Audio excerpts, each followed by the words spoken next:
Right, as with all projects, we're going to start by starching. So I've already decided on the size that I'm going to make this piece. So for the background, we're going to make a quilt, and then we'll be stitching Velcro or hook and loop, and then making baggies. So the background is really just a quilt. You need to decide on the size that you're going to make it, where you're going to hang it. Also bear in mind whether you want to add loops to make it hang, and all of that's going to determine your fabric requirements. So starting with starch. I am using base press, and I'm giving it a really good spray all the way along.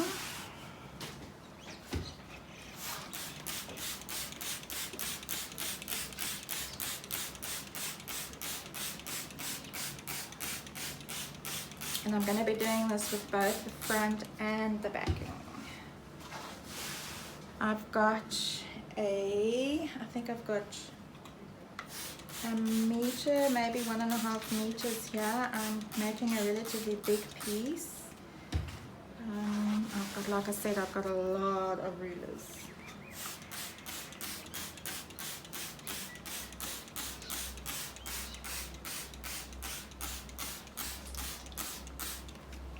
And yes, I am using base press. I've just put it in my own squeegee bottle because I bought a large quantity.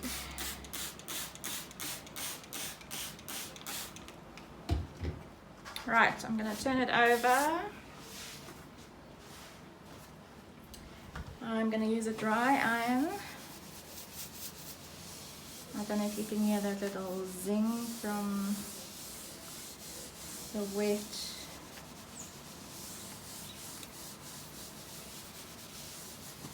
And yes, I'm ironing. I'm not pressing, I'm ironing.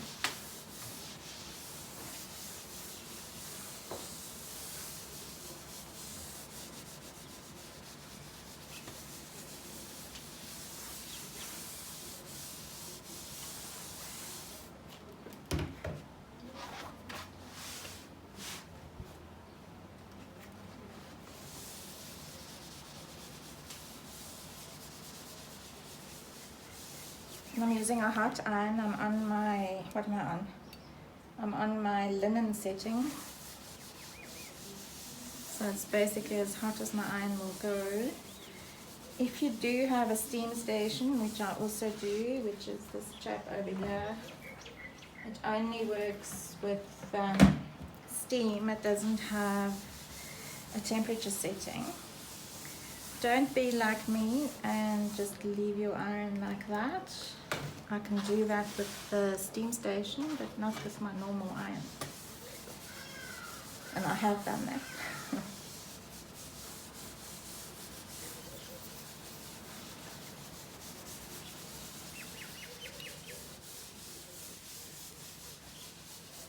There's a lot of noise in the background again, sorry. It's summer, I've got all the windows open.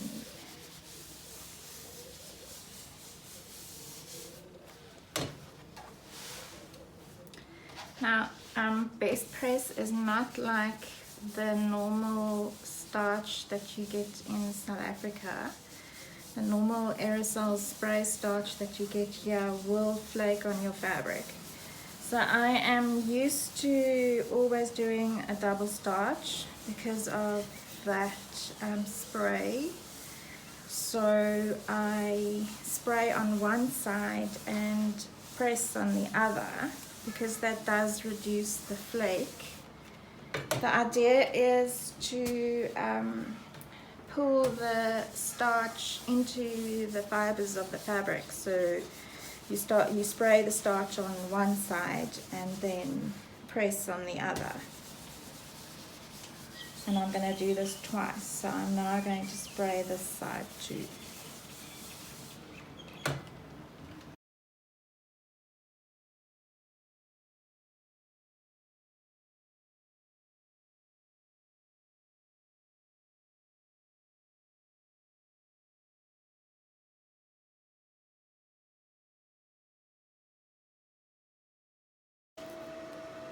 Right, so once you've got your quilt quilted, and I have left mine on the frame purely because I know that I can stitch straight on the frame by using my channel locks. What you could also do is just use a quilt ruler and draw straight lines, making sure that you are on straight. I'm doing it like this because I know that I've got limited space with my domestic machine, and I know that, like I said, I can do this straight. I've got some relatively big ones and I've got some really small ones. I need to decide how I'm going to space these out on the quilt that I've got. It all depends on the size of the quilt that you're making, how many rulers you're planning on putting on them, but you also need to consider weight. So this chap is reasonably heavy. It's got partners that go with it. It's got nested pieces that go inside of it, as does this round one. So how heavy is that going to be? So you might want to put those closer towards the top rather than at the bottom, because the top is going to have all the strength when you put it to hanging. So bear those things in mind, and yes, then decide on your spacing. I am going to space mine out at different widths so that I can have a little bit of differentiation, but I'm not going to make them too different. Right, I've squared off. I did a bit of a zigzag across the top here just because I had a bit of a flare of fabric, so I just did that. I've squared up the fabric. I'm now going to use my lines that I've stitched. If you have marked your lines, that's fine. We're now going to attach the Velcro. I am putting the loopy side onto the quilt, and the soft side will go onto the baggies. So the loopy side is going on here.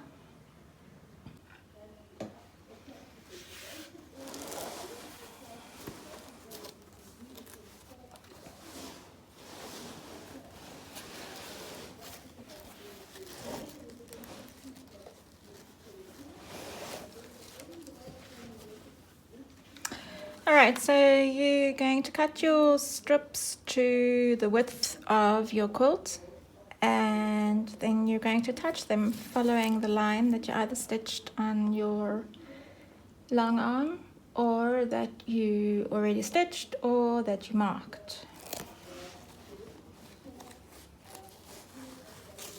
I'm using a zipper foot.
Okay, so after you've attached your Velcro, you should have something that looks like this.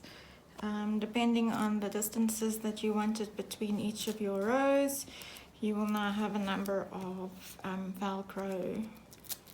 The ugly plastic loopy bit should now be done. The finishing of the quilt part, you're going to need to put a hanging sleeve on it. I put mine on before I do binding so that it's covered by the binding and it's attached that way. So I have already created my hanging sleeve, I took a strip of fabric, I gave it a hem on either side, and then I've pinned it to the top of my quilt on the back. I'm now going to add the binding, and then we should almost be done.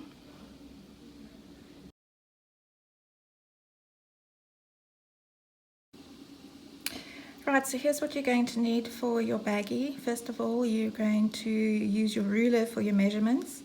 You are going to cut a piece of vinyl, which is what I've got on top here, for the width of the ruler plus 2 inches and the height of the ruler plus 2 inches. Then you're going to cut your fabric, and you're going to need 2 layers of fabric. Let me just get the other. You're going to need 2 pieces of fabric. Same thing, you're going to cut it to the width of the ruler plus 2 inches, the height of the ruler plus 2.5 inches. The 2.5 inches is extra because you're still going to add your zipper, and this fabric is going to go onto the back, so you're going to need that extra length just to cover the top of the zipper. Then you're also going to need binding fabric. I've cut my binding to 2.5 inches. You're going to attach binding to the top of the vinyl, and you are going to attach binding all the way around the whole pouch. Alright, from your binding strip, cut 2 pieces that will cover the top of the vinyl, number 1, and the other one is going to be for the top of the zipper, so it needs to be the same width.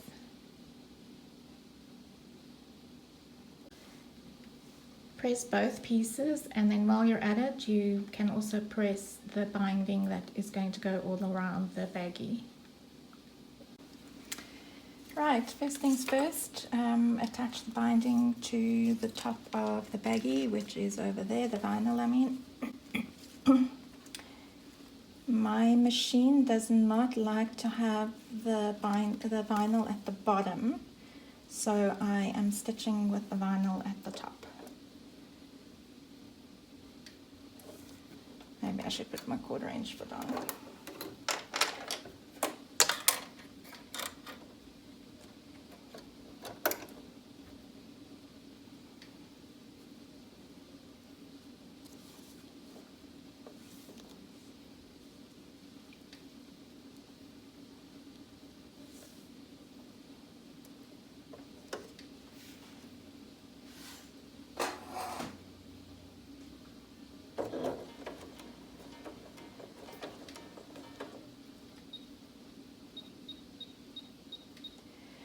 The other thing that you really should do is adjust your stitch length to be a little bit longer.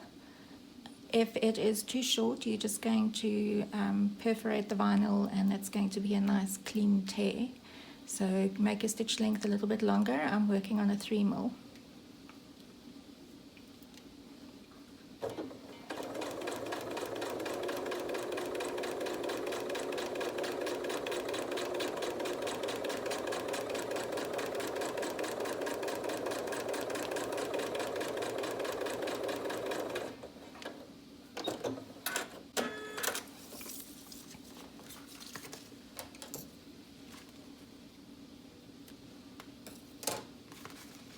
And then we're going to turn it over and stitch it back down.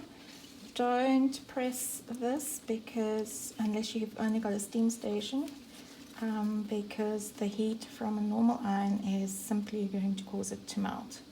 So you want to try and get as close as possible to your stitch line. If there is a little bit showing through, which there is likely on the other side, we'll just put that side against the zipper.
it's time to attach this part to the zipper. I'm using a 25 centimeter one. I am using a longer zipper than is actually required, but I would prefer to have the beginning and the end outside of the bag so that I don't run the risk of hitting any of these, and working around the zipper pull is a little bit tricky. So zipper foot,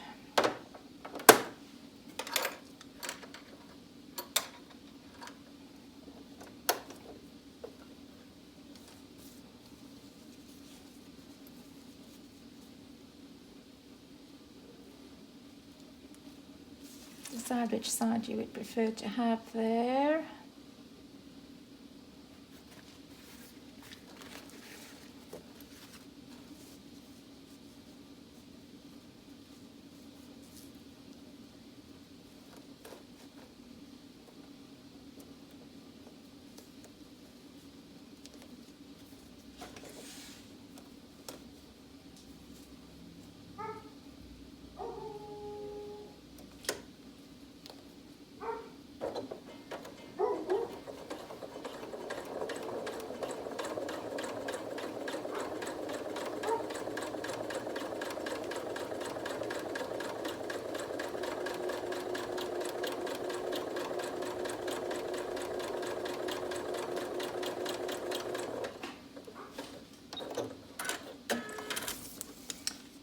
Okay.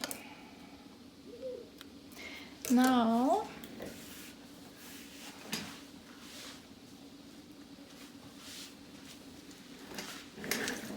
it's time to attach the top to the zipper, and I am still going to keep the same. I don't want to change my zipper foot, and you can now decide whether you want the zipper to show a little bit or whether you want the fabric to cover it. So if you want to cover it, just put it a little bit further over the teeth.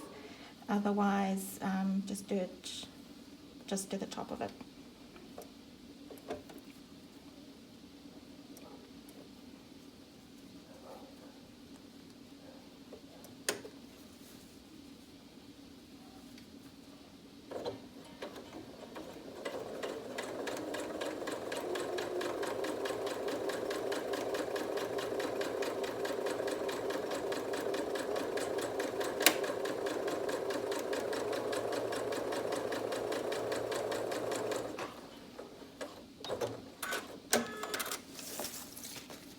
Okay, top and bottom of the zipper is on now. Let's move to the back. So you're going to have your back with the wrong sides together. Remember, we're making this as though we're making a quilt. If you wanted to hide the vinyl in the seam, you would do it with the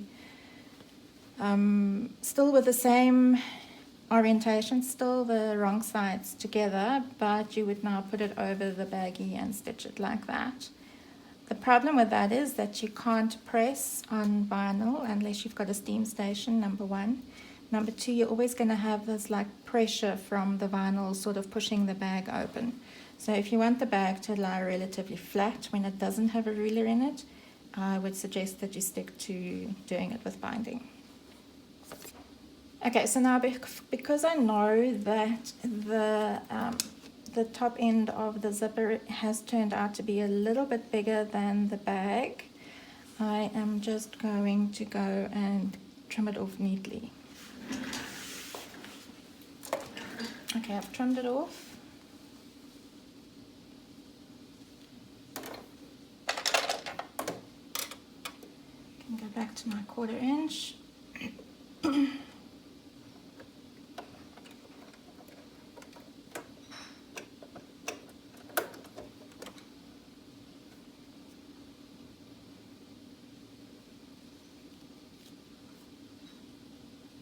Just making sure that everything is still straight, and then I can go.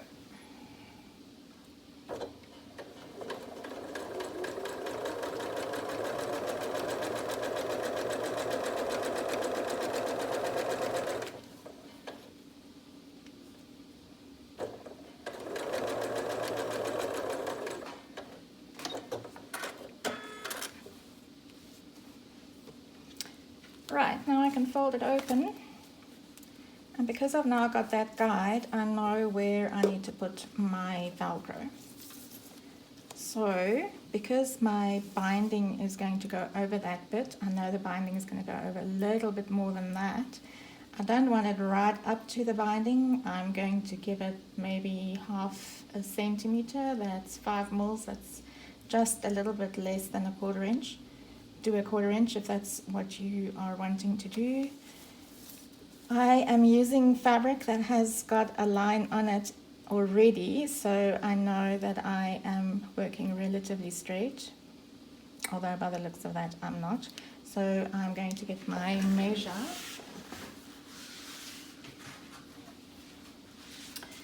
My ruler.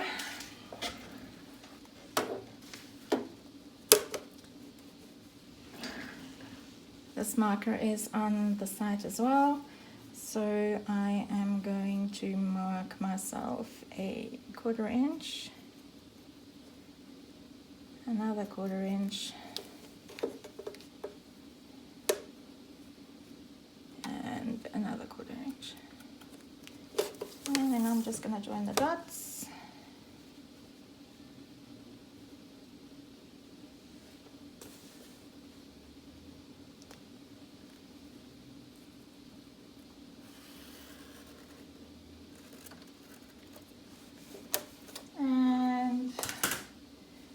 I'm going to use that as my guide. Now I am going to change my foot because it's got this funny little thingy there.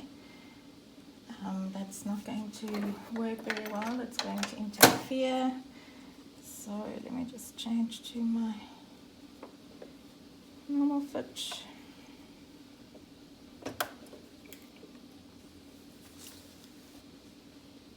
Now what did I do with my Velcro? There it is. Okay.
And now we can close the sides.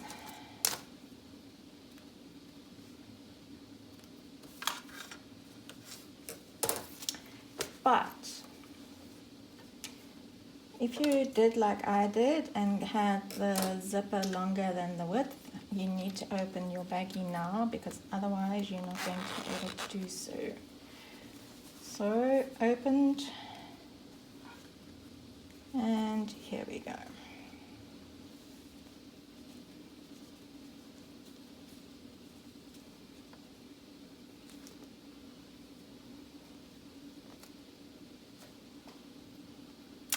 Right, so I'm going to put a pin in to make sure that my zipper end stays where it should be, and I'm going to do it this way.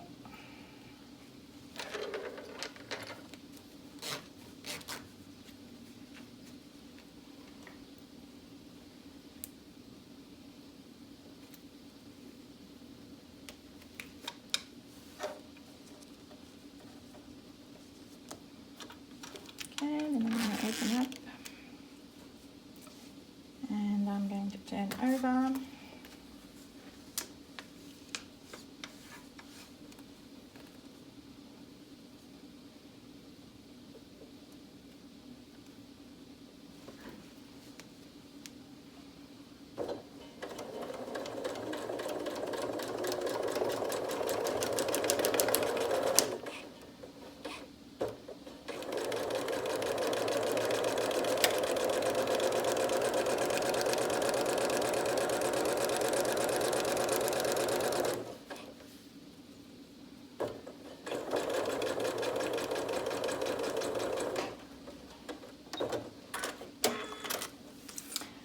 stitching all the way to the end, and then I'm going to do the other side. Reason being that if I now were to go down here and then across there, I'm risking fabric bubbling up that way.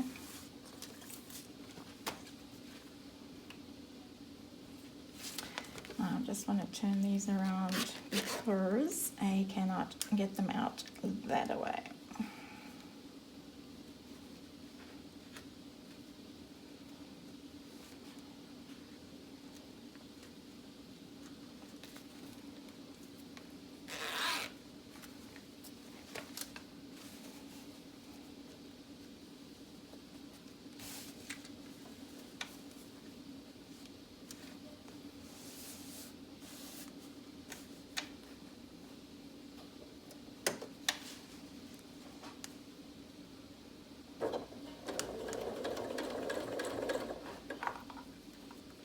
Try not to stitch over pins, you risk breaking your needle.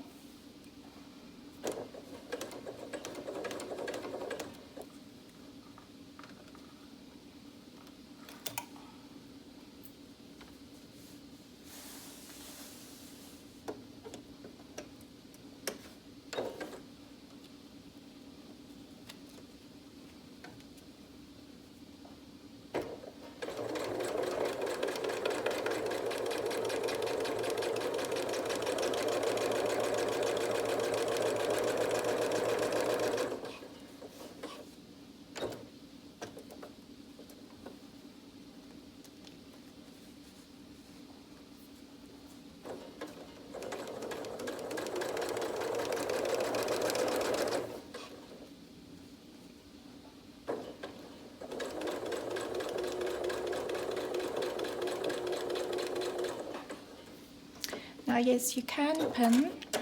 If you do pin, just make sure that you pin inside the area where the seam is going to be, so that the binding covers the holes that you make with the pins in the vinyl.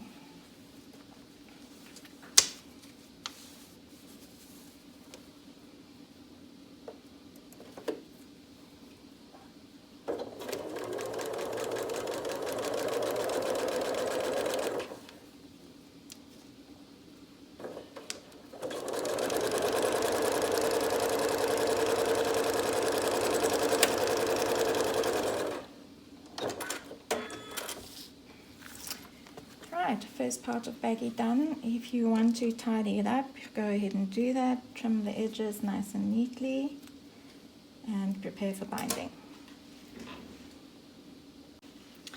You are going to need to cut that off and that off over there, the zipper, so that you've got a neat edge.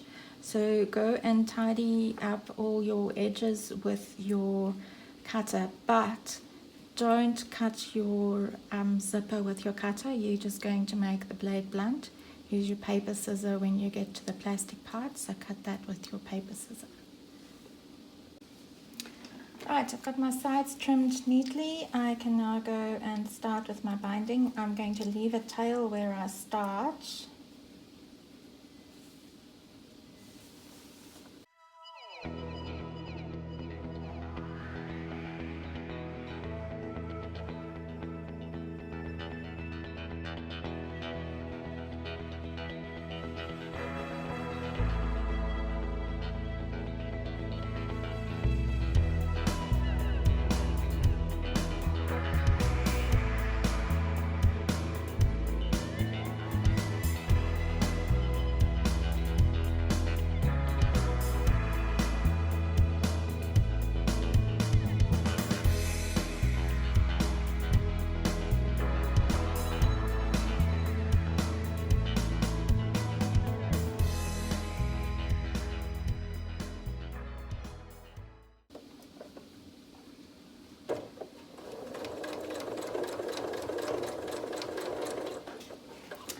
I'm going to stop there because I need to join my tails. So I know my width of my seam allowance that I'm using, so all I'm doing is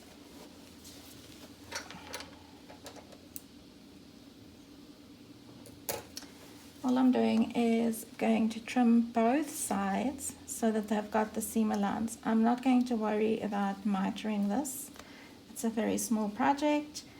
I'm not concerned about it being mitered. It's not like I'm entering a competition or anything with this. So I know what my seam allowance is. I'm just eyeballing it. Nothing tremendous.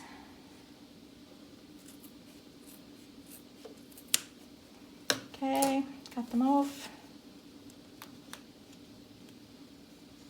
And of course I should have left that a little bit longer, so let's just unpick a little bit.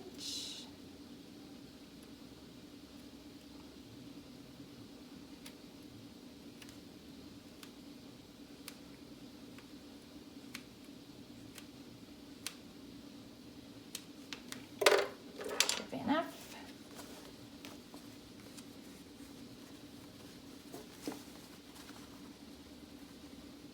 I'm just putting wrong sides together and stitching them together. And I am going to pin because I haven't got enough length, so it's a bit of a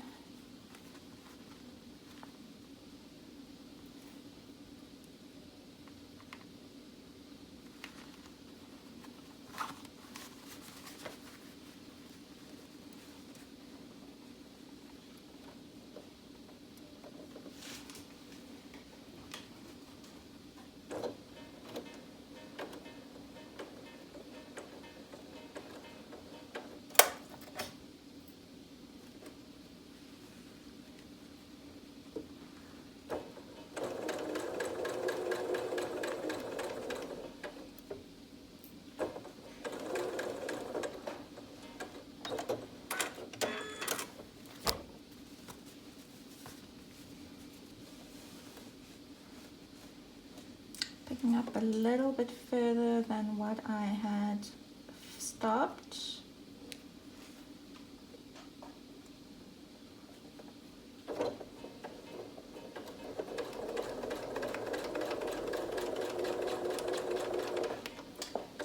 That's my darling. I'll use purple thing for this.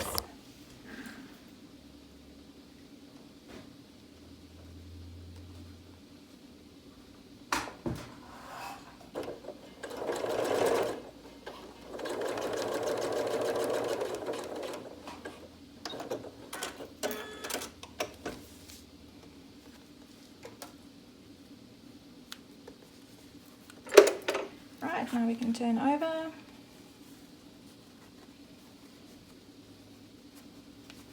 If you're worried about your corners, you can trim them slightly.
There we go, first baggie done.